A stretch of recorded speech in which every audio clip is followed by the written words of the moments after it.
So why did they choose that particular shuttle?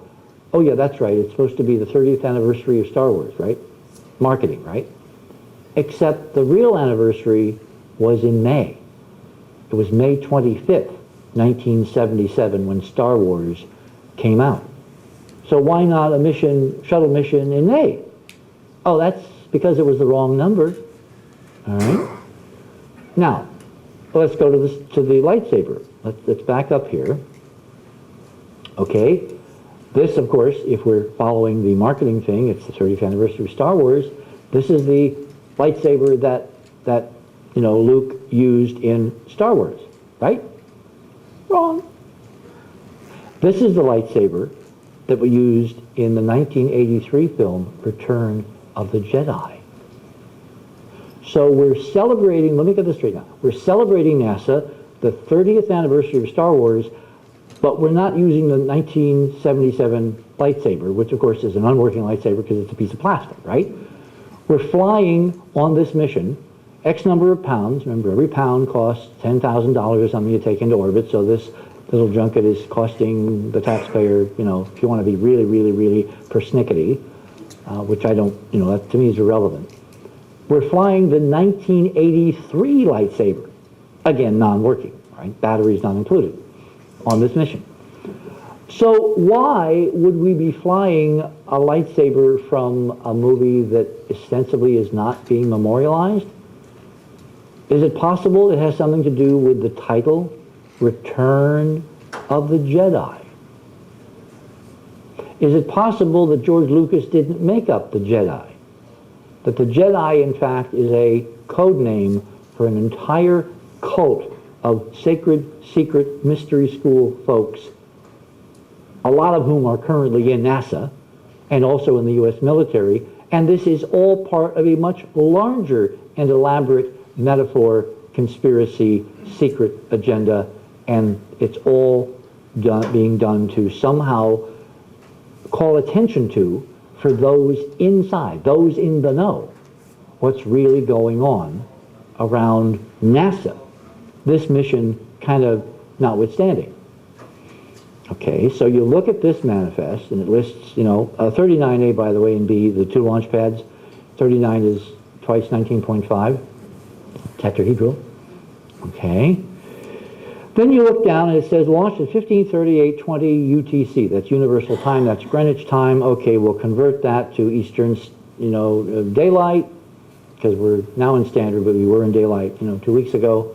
11:38. I'm looking at that and I'm saying to myself, okay, there's something really rotten in Denmark here. Why does that number ring a bell? And then I realized, because this man, this director, this progenitor of the entire Star Wars mythos, with his passionate love for robots, this man did a film called THX 1138. So, this mission was specifically arranged to be launched to memorialize George Lucas's first film. And nobody except us has figured that out and has made it public. If NASA was going to the lengths to do this, to really give an homage to a guy that deserves it, I mean, I have no question George Lucas is a guy that I would definitely want to honor. Why not tell people that that's what you're doing? It gets even weirder. I have noticed now, up until we were on airplanes and couldn't follow what the mission is doing, and they had a major spacewalk yesterday, and we were flying, so I actually don't know whether they repaired the RIP solar panel. Did someone look? They got it. Well, it was pretty straightforward. So, look, these are the can-do guys. Remember, my model also is that most of the system is honest. When I talk about NASA lies, I'm not talking about all 18,000 people, or the astronaut corps, or even most of management up to and including senior management. The guys that are actually running this have kept their secrets very, very secret, and there's not very many of them, and because everybody trusts everybody, when your boss says do something, you don't question. You don't say, well, why are we doing that? You just go do it. And you do it to the best of your incredible NASA ability, and they usually, 99.99% of the time, they make it work. Even the impossible, as the Marines used to say, only takes a little longer with NASA. So I'm not surprised that they made it, but it's nice to have the confirmation. So I'm looking at this and I'm saying, the press need to know that this is not something you can just pull out of thin air. Mike has another expression, which of course I cannot use this morning. Does anybody realize how big a deal it is to back engineer an arbitrary launch time for a rocket going into outer space that's going somewhere? If you just want to launch something, yeah, you can do that, and you can launch any damn time you want. But if you're trying to launch from a rotating platform, which is moving around the sun, which has a moon moving around it, which is subject to tides and angles and star sightings, and you want to intersect with another spacecraft also moving around this specific object, and there's a whole cloud of other satellites out there, including, you know, broken bolts and gloves and bits and pieces of O-rings and all kinds of debris. When you launch a rocket and all those stages fire and they're let go and they fall back to Earth, not all the stuff falls back to Earth right away. So there are thousands upon thousands upon thousands of bits of debris. Do you know that shuttle launches have actually been held to wait for debris being scanned by radar from NORAD to pass safely out of the zone where they were going to enter and all that? And they actually came very close a couple of missions ago to hitting a piece of debris. So if anybody was tinkering with the launch time to correspond to THX 1138 arbitrarily, having nothing to do with anything technical of getting the shuttle to rendezvous with ISIS, with the space station, they had to ignore all of the debris. They had to absolutely say that the most important priority was to launch on time, bar everything else. You know, damn the torpedoes, full speed ahead. If we kill the crew, it's got to be done because it's symbolic. It's overwhelmingly important that we memorialize this damn director. Does that make any sense? But that's exactly what they did.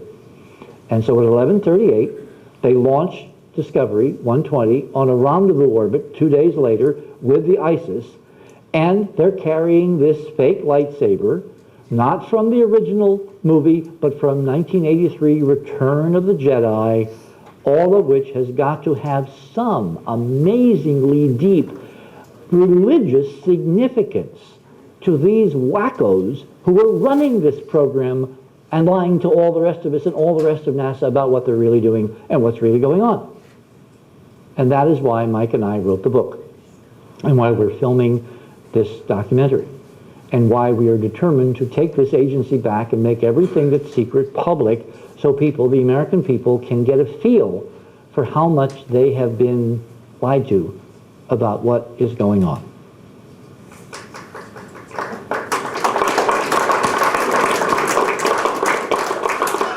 Thank you.